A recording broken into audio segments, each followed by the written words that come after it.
At this point, my husband's account is totally empty.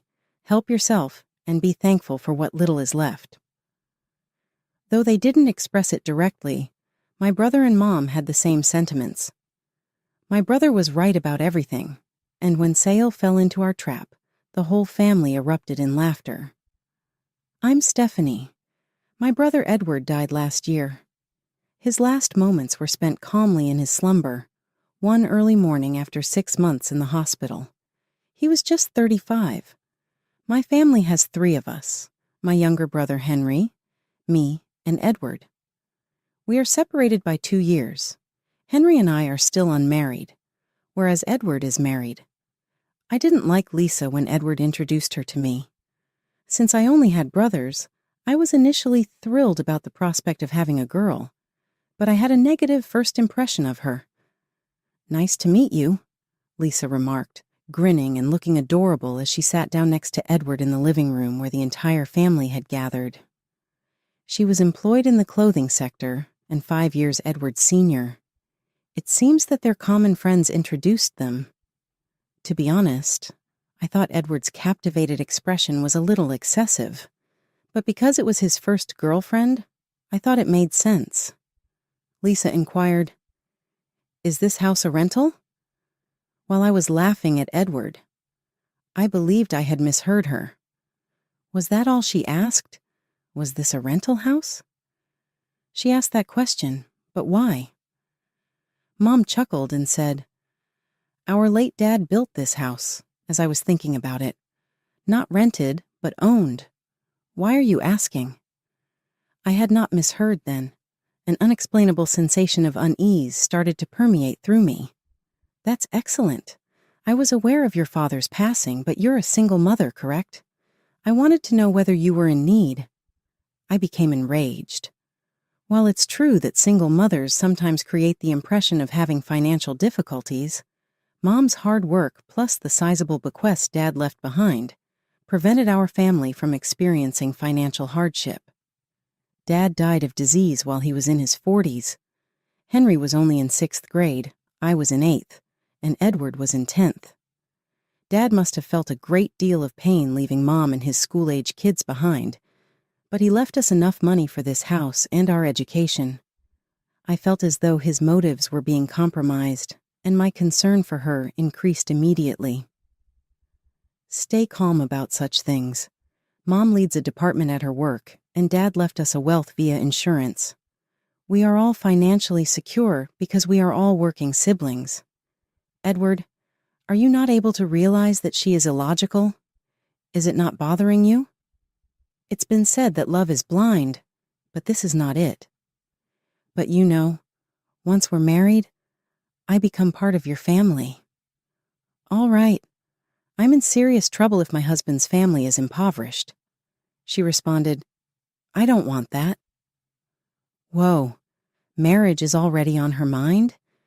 Given that she's been returned home and all, I suppose it makes sense, but I may need to reconsider my connection with Edward. I informed Mom and Henry that I couldn't bear her after Edward promised to walk her home and they departed. Her as the wife of Edward? Not at all. What's up with that woman? Stated Henry. Weird, right? It's a bit much to worry about money already. It's a little unsettling, Mom continued. Well, it may not be the most sane thing to say, but finances do play a significant role in marriage, don't they? If she's talking about her worries honestly, rather than keeping them to herself, that's kind of understanding. Old-fashioned Mom, always so sensible. She thinks it's charming, even after such a nasty insult. It makes sense why she succeeds as a sales director. In spite of that initial impression, I decided to just keep my distance and didn't object too much to Edward being married to her.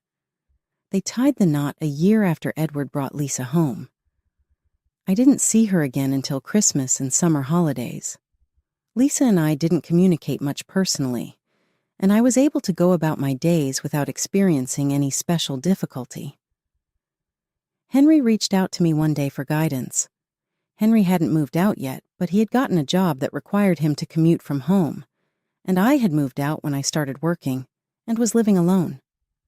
Henry told me that he had received a message from Lisa. "How long are you going to live off of your parents?" she had asked.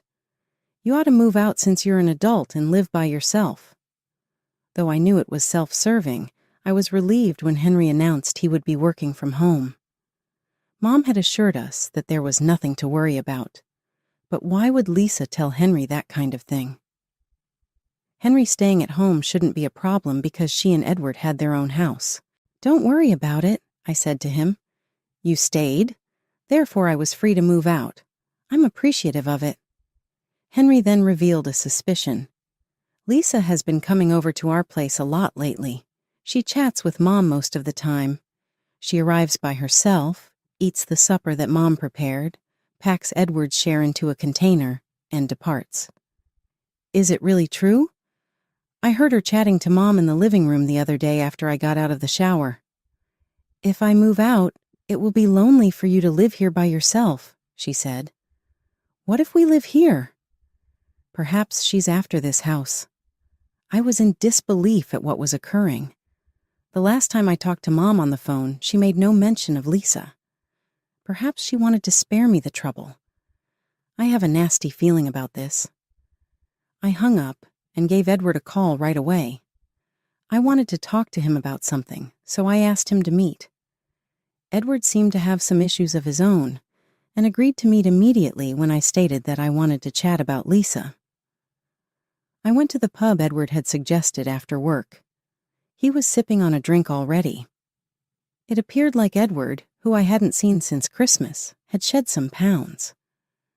Our previous meeting was about 6 months ago. "Edward, are things okay with Lisa?" I questioned him directly as I sat down and placed my beer order. "Do you two communicate? She has reportedly been home quite a bit. Are you aware of that?" With a sardonic smirk, Edward continued, "You know too, Stephanie. I know she's gone to Mom a lot, but she doesn't talk about these trips when she's here. How do you know? There are dishes from Mom's cooking on the dinner table. Unless she's taking lessons or carrying food from Mom's, you can't get that flavor, right?" I answered. "That makes sense," Edward remarked, acknowledging Mom's cooking's flavor. "Why don't you discuss it with Lisa? If you went to your spouse's relatives, you would normally discuss it, right?" I asked. "She's never mentioned it to me," he said, lost in thoughts. "Lisa had offered to move in with Mom. Do you know that?" Edward looked thoughtful and remarked, "I didn't know that." But then he abruptly stated to me, "She spends money like water." "Spends money like water?" I repeated. Based on her looks, Lisa obviously spends a lot of money on clothing.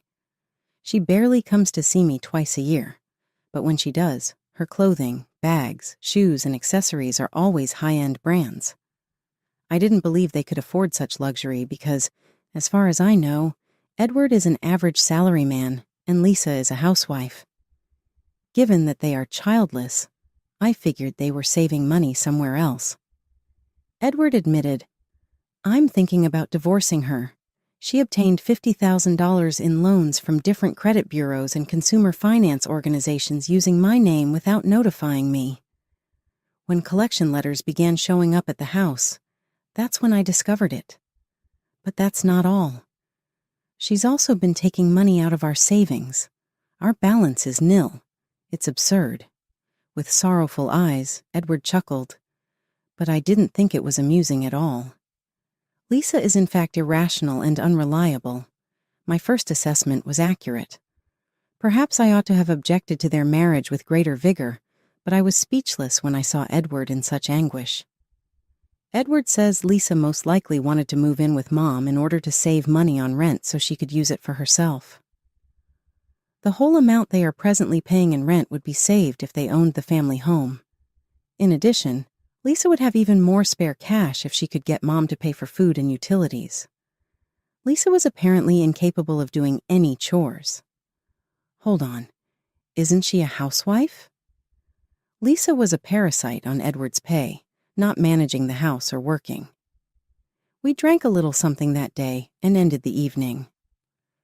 Waving goodbye, Edward promised to get in contact if the divorce proceeded. But when Edward got in touch with me again, It had nothing to do with our divorce. Edward's cancer was in an advanced stage. When he arrived at our family home with his diagnosis, thinner than when I had last seen him, I couldn't believe it. He gave us hospital admittance documents that required the family's approval. We were limited to crying in front of Edward. The terrible illness that had killed Dad was now taking Edward. "Why this soon?" Mom said, pointing to Dad's picture. Edward's physicians gave him 3 months to live after admitting him to the hospital. After his admission, he was receiving hospice care. Lisa had vanished from view. Edward had been in the hospital for about 3 months, and his time with the physicians was almost up, but he was still battling. Every week we would go see him, but for 5 months he was unable to do anything, not even get out of bed. The nurses attested to Lisa's non-occurrence of visits over this period. Nobody else visited Edward but us. The only families permitted to visit the hospital were Lisa's and ours. Despite all this, the divorce never materialized, and it appeared like Edward would die before it was settled. I had at first firmly advised that Edward get a divorce from her, but I changed my mind after hearing his opinions. Edward died 6 months after being admitted to the hospital. We returned his body to our family's house. After all this time, Edward must have been relieved to get home. Lisa appeared as we were talking with the funeral director about the preparations, presumably because Mom had gotten in touch with her. "Get out!" I was about to yell, but Edward and Lisa were still legally wed. I couldn't dispute with her answer that she had the right to bid him farewell. The funeral director then arranged for us and Edward to go to the funeral home. There, we informed Edward's friends, co-workers, and acquaintances about the wake and funeral. We were too busy getting ready for the funeral to have time for mourning, but it took our minds off Edward's loss. Despite the unbearable grief of losing her kid and her beloved husband to the same cancer, Mom managed to remain calm and organized all the way through. Henry and I would frequently cry uncontrollably out of sheer anguish, which worried everyone around us. Lisa reappeared after the burial. She'd skipped the wake and the burial, even though she insisted she had a right to see him off. In fact, we were relieved that she was not here. Her flamboyant, branded clothing was unfit for a place of grief. How on earth was she here? Lisa came up to us and asked if we had done any fundraising or received any funding, as well as how much money was raised. I was immediately incensed by her question since she had come to steal the funds that were being raised for Edward's burial. "Are you coming to get gifts? Now go and don't ever show up here again," I shouted. "What are you talking about?" Lisa shot back. "I, his wife, am the rightful owner of the money that was raised for his funeral. Quickly turn them over." "You cannot get money. Leave now." With tangible anger, Henry and I yelled. "You didn't pay Edward a visit in the hospital at all. Which type of spouse are you?" Lisa grinned and said, "But we're not divorced, so I'm obviously his wife." Then Mom gently told Lisa, there were no cash contributions or grants. All of the money was used to cover the funeral costs. In actuality, we're short by around $500,000. Will you be covering it as his wife? You have to pay for that. I understand that Dad has an inheritance. Besides, his finances were not very strong. There was barely $2,000 in his bank account, Lisa answered. Then she took Edward's bank card out of her branded purse. Among the things we should have taken back from the hospice to prepare for the funeral was that card. Was it taken by her without authorization? I went to the bank and took out all of the cash, not coins, but bills from the ATM. She slammed Edward's bank card and a paper statement onto the table and screamed, "Here, take the change." Upon closer examination, I saw that just a little amount of money remained after $2,000 had been taken out. Sadness and frustration filled tears spilled out. "Leave, simply leave." That money belonged to my son, Mom subsequently told Lisa. "It was improper of you to withdraw it without authorization." "What's wrong with you? I'm his wife," Lisa protested. I am entitled to receive his estate. Well, since I'm his mother, I'm also entitled to inherit. There was just $2,000 in the account. That's his whole estate, which is yours to own. We want no more contact with you in exchange. Deal? I stated. Then I pushed Lisa out the door, grabbed her arm, and dragged her to it. Henry and I just stared at one another for a long time before we started laughing. In fact, we purposefully placed the banking card among Edward's possessions because we knew Lisa may try to take it. All of this was a part of Edward's scheme. Once in the hospital, Edward took advantage of the opportunity to quietly organize his affairs. He gave me and Henry his portion of Dad's money and moved the insurance beneficiary to Mom. These were precautions to make sure Lisa didn't get anything. When Edward realized he didn't have much time left, he came up with a scheme to force Lisa to pay off the debts she had accrued instead of divorcing her. Lisa was a housewife with little credit, so she was unable to get loans on her own. Instead, she had been using Edward's identity. Edward had intended to file a lawsuit to give Lisa the debts, but since his sickness was revealed, the court case would take too long. He purposefully decided not to file for divorce, intending to leave Lisa with the debts, knowing that his life would probably end before the court's ruling. Receiving assets is only one aspect of inheritance. Obligations are also included. Edward owed $5,000, all of which Lisa had caused. He meant to leave that debt to her. Edward created a banking card with just $22,000 for this reason, giving up everything else. The $50,000 debt and the $2,000 in the account made up his estate. Lisa would definitely attempt to get her hands on the bank card after he died. He knew she would take out the money and spend it fast, so he had left it handy. Since Lisa doesn't know much about the law, the account was just bait, and she would probably leave things alone. In the meanwhile, we would finish the renunciation of inheritance, guaranteeing Lisa would get the entirety of Edward's fortune. Edward had given us instructions on this plan several times, and he would see to it that it was carried out. After we finished the renunciation of inheritance, Edward's will was carried out in its entirety. All of Edward's estate legally belonged to Lisa in a span of 3 months. Nothing happened for 6 months, and pictures of Edward and Dad were still on display at the house. The doorbell rang one day while I was praying in front of the photographs of Edward and Dad at home. Lisa was there on the door. "Is it possible for us to speak?" she said. "I have something to say." She kept pounding loudly on the door even after I ignored her and switched off the doorbell. "Please open. I'd like to speak," she said. "Open the door now." The thudding became more intense as the hammering increased in volume. As Mom opened the door, Lisa pushed her way in. "Hey, you're rich, right? Give Edward his portion of your possessions and inheritance," Lisa yelled. It seems that she had come to terms with the fact that her inheritance had a negative balance.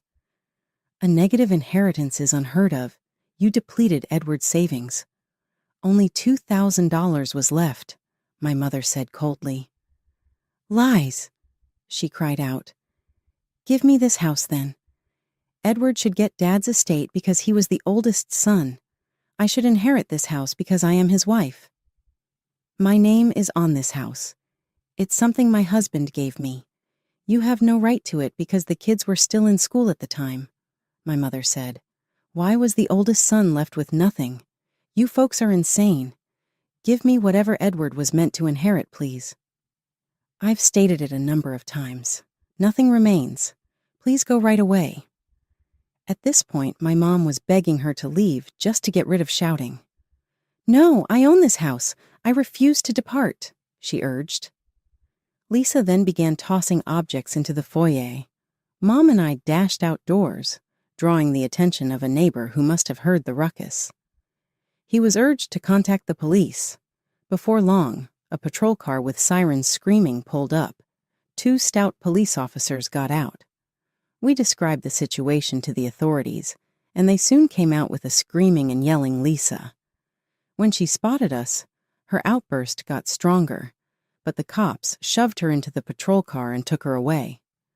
We later found out that Lisa had signed a contract promising not to talk to us after receiving a harsh scolding at the police station. Nearly a year has gone since Edward's death.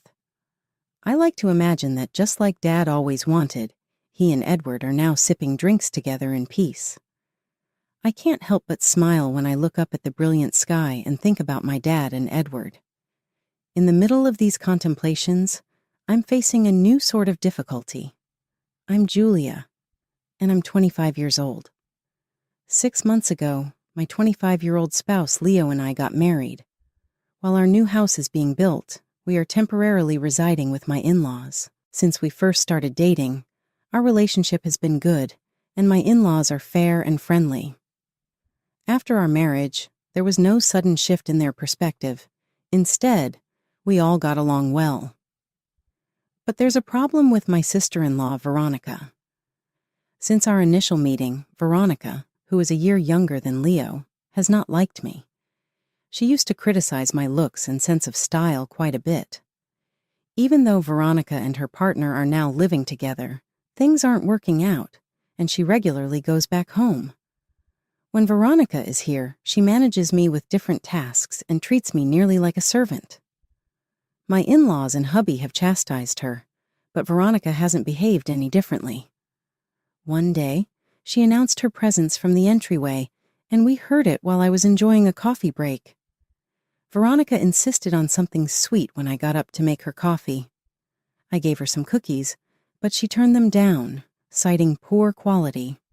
She even admitted that she was craving jasmine tea, but she reluctantly took the cookies in their place. Even though I was annoyed, I decided to keep my thoughts to myself and refrained from arguing. My mother-in-law, Ava, saw this and started berating Veronica. "What are you saying to Julia, seriously? How is she expected to understand your emotions? Julia is not your servant. She is Leo's wife. You return here nearly daily. Have you discussed things with Max?" Veronica covered her ears and acted like a whiny kid, obviously not wanting to listen. When they first started dating, Veronica's boyfriend Max was truly friendly and pleasant. Early on, they appeared to be on the verge of marriage since they were so in love that it was almost difficult to witness. But after a few months of cohabitation, significant issues surfaced. Veronica was careless with money, disregarded housework, and her affair was discovered. After a while, Max proposed ending things. Max wanted Veronica out of there as quickly as possible because the place was rented in his name. Veronica adamantly refused to go and shunned conversations about it in spite of this. Though I was surprised by Veronica's actions, I decided not to say anything because I didn't think she would take counsel. "Take into account Max's feelings, not just your own," Ava said to Veronica. "You should first offer an apology if you have done anything incorrect." Ava spoke softly, like she was trying to reprimand a kid, but Veronica didn't seem to take any of it. Ava was exhausted by the time Veronica departed. "I'll take care of things from here," I informed her. "Kindly take a moment to relax." "Thank you, Julia," was Ava's tired grin in response. "I believe I will take a little break." It was obvious that Ava was tired from dealing with Veronica, and I wanted to support her. We were enjoying a leisurely breakfast the following day, a holiday, when the doorbell rang. When I went to check, Max was there at the door. "Max has arrived," I declared. Taking a serious look, my father-in-law remarked, "Let him in." Max was shown into the living room as I opened the door. My in-laws gave him a heartfelt bow and an apology. "A long time has passed. For everything our daughter has caused you to endure, we sincerely apologize. We must be to blame for how we brought her up. Even as an adult, she is incapable of telling good from bad." It broke my heart to see my in-laws lower their heads in apologies for Veronica's actions. My spouse also had a worried expression on his face. With a concerned expression, Max addressed everyone. "Hi, everyone. It has been a long while. Kindly lift your heads. I came here today to talk to you about something important, therefore it's not your fault. We'll do everything we can to help, he said. Do not hesitate to ask questions. Ava gave a happy response. Our goal is to assist. Tell us what you need, please. Then Max said, I'm grateful. I apologize, but I need your assistance to persuade Veronica to move out of the flat as soon as possible. I sincerely hate that this has happened, and I trusted her enough to let us live together. My in-laws, seeing his honest apology, gave him a pitying look. Max seemed exhausted, maybe from not getting enough, and he was looking drained. Leo, my husband, saw this and gave a firm nod, saying, You don't even need to ask. We'll see to it that Veronica knows she's been a burden. Yes, Max, we're very sorry, Ava said. Max forced a feeble smile, appearing somewhat reassured by their reply. Once Max departed, my in-laws talked about what to do with Veronica. They made the decision to give her a call and attempt to get her to go. We said we would be upstairs if necessary, my husband and I. When Veronica finally came, about half an hour later, we could hear more and more voices coming from the living room. Every now and again, we would hear something shattering, Ava screaming, and Veronica yelling angrily. My spouse and I exchanged anxious glances, uncertain about when to step in. Then Ava's voice could be heard pleading, Leo, Julia, would you please come down here? We hurried downstairs to see an irate Veronica, a stern-looking Leo, and an obviously tired Ava. The sideboard's glass doors were broken, and the TV remote and Veronica's purse were strewn all over the floor. Despite the turmoil that astounded me, my husband asked Ava calmly, Mom, are you okay? Weary but beaming, Ava said, Yes, I apologize for worrying you. Leo and Julia, we want you to know that Veronica is not welcome in our home until she truly changes and reflects on her actions. Thomas continued, Please don't allow her in if she attempts to enter while we're away. My spouse gave me a nod of approval. We've decided not to tolerate Veronica's behavior any longer, Ava went on. Despite having a fantastic guy, she decides to be egotistical and cheat. It's not appropriate. She will have to work and repay the money she has lost. Julia, please lend a hand here. I nodded, saying, Understood. Veronica sighed and stared at me, evidently annoyed, saying, I'm done with this place. I will never return. Don't come sobbing to me later. You'll regret disregarding your own daughter. After saying her last words, she rushed out of the living room. I ran after her to give her luggage back, since I saw she had left it behind. Mom and Dad said what they said, but if you try to stop me from entering this house just because you're the wife, you'll regret it. Veronica snatched it from me angrily. After a moment of hesitation, I moved away, causing Ava to come closer to me with worry. Hey, you didn't say anything rude to Julia, did you? Ava inquired. With a nonchalant reply, Veronica said, I didn't say anything. She then shut the door and walked out. Leo and I were back in the living room talking about Veronica. Were you able to persuade her? Now what is she going to do? Inquired my spouse. Leo said, appearing exhausted, She has decided to vacate Max's place for the time being. She will probably start paying back the money she has spent by renting a residence of her own. After 3 months, our lives that Veronica had upended were starting to return to normal. After their conversations, Max phoned to thank us and let us know that Veronica had moved out. Even yet, we were in the dark about Veronica's whereabouts and activities, as we had not received any word from her. Although I was a little worried about her, I was also largely relieved. Then one day, out of the blue, Veronica came back. Ava was shopping with a friend, while Thomas and my husband were at work.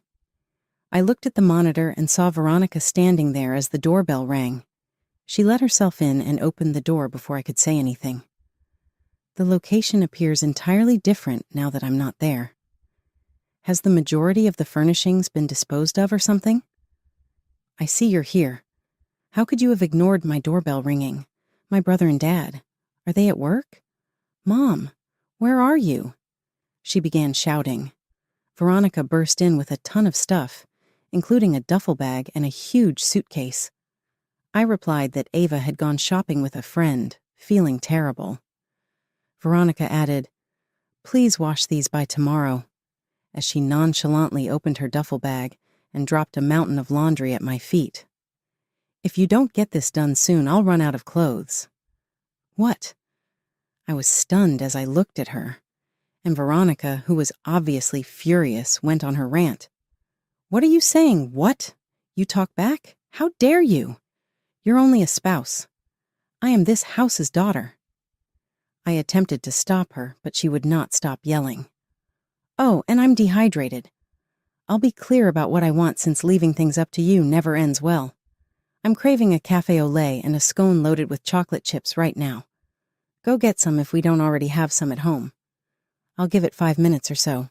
Did you tell the in-laws that you'd be coming back today?"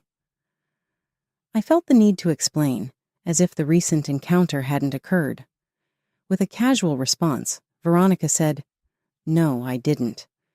They could have changed the locks if I had alerted them ahead of time. However, I know my brother, Mom, and Dad will be happy to see me again. I mean, I am this house's cherished daughter after all." Startled by her too positive outlook, I firmly said, "Then please go. Since they haven't forgiven you, I can't defy their desires." Veronica yelled back, irritated, "Why should I listen to you? You're only a spouse. I'm this house's priceless daughter. Isn't a wife like a housekeeper? All you have to do is obey me in silence. Now go to work." I calmly turned to face the enraged Veronica and declared, "I don't live in this house." Veronica made an odd squeak in return, expressing her complete astonishment. Veronica was stunned as she stood there, as Ava's happy voice emerged from the doorway. "Hello to all of you." My spouse and Leo arrived home after Ava, and the house was instantly bustling. My spouse and the in-laws seemed astonished to see Veronica. There was a little pause before Leo spoke out firmly. "Why are you here, Veronica?" Leo remarked sharply. "We warned you that you're not welcome until you've really thought about and regretted your acts." His harshness surprised Veronica, but she soon reverted to her customary behavior. "I've returned because I've thought back on what I did. I'm the daughter of this home, so please pardon me," she begged. Leo's face did not waver despite her entreaties. My father-in-law and Ava agreed with him and refrained from defending her. With a sly smile, Veronica turned to face me, knowing she was in a bad position. "Julia just mentioned that she doesn't reside here, by the way. What action did this woman take to lose her house? It has to be something very bad." My spouse was perplexed by Veronica's remarks and said, "Huh? We haven't taken any action."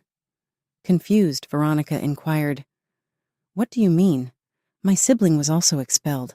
I have no idea what's going on." "We weren't expelled," I said coolly. "We chose to relocate since Leo received a work transfer and our new house was ready. That was the plan all along, but the official orders just came through recently," I said. "The new location is a pleasant town with fresh air and delectable cuisine, even if it is in the country. Not only are we moving, but Dad and Mom are also moving." With obvious excitement, the in-laws said, "That's correct. From now on, we are going to enjoy a relaxed lifestyle in Hawaii. We've been planning this relocation for years, and happily, we were able to find a buyer for this property right away." Veronica started to act irritated and fussy. "Are you really going to sell the house? Hold on. Is that the reason why there isn't much furniture left? I had no prior knowledge of this. I intended to move here when I returned. How am I meant to proceed?" "Stop being so selfish," Ava reprimanded her. "As an adult, accept accountability for your own deeds." Veronica started crying and kept looking at us. "We heard from Max about your affair with a married man," furious Leo stated. "In addition to having to reimburse Max, you're in hot water because his wife is chasing money from you. You are solely responsible for it." Veronica attempted angrily to hurl some of the remaining furniture at my husband and myself after realizing that Leo would not pardon her. "I detest every single one of you. Damn it," she said. Veronica nearly acted out again, but Thomas and my husband were able to stop her. Ava made the police call without thinking twice. Veronica sobbed and acted out till the police showed up. Veronica was then observed sleeping in parks and internet cafes and working throughout the day to make ends meet as she had nowhere else to go. She appeared considerably older and more unkempt than the polished, contemporary young woman she had formerly been. My spouse and I are content in our new house and had a smooth transition. Now that they're in Hawaii, the in-laws appear to be leading a cozy and relaxed existence. We keep in good contact with them through our frequent video conversations, just as we did when we shared a residence. The entire family was on a video conference with the in-laws today because it was a holiday. The in-laws played with our infant on the television, appearing tanned and grinning. Our baby, still very small, looked on indifferently. Our youngster suddenly grinned brilliantly, and our in-laws joyfully applauded. I considered these uncomplicated daily experiences to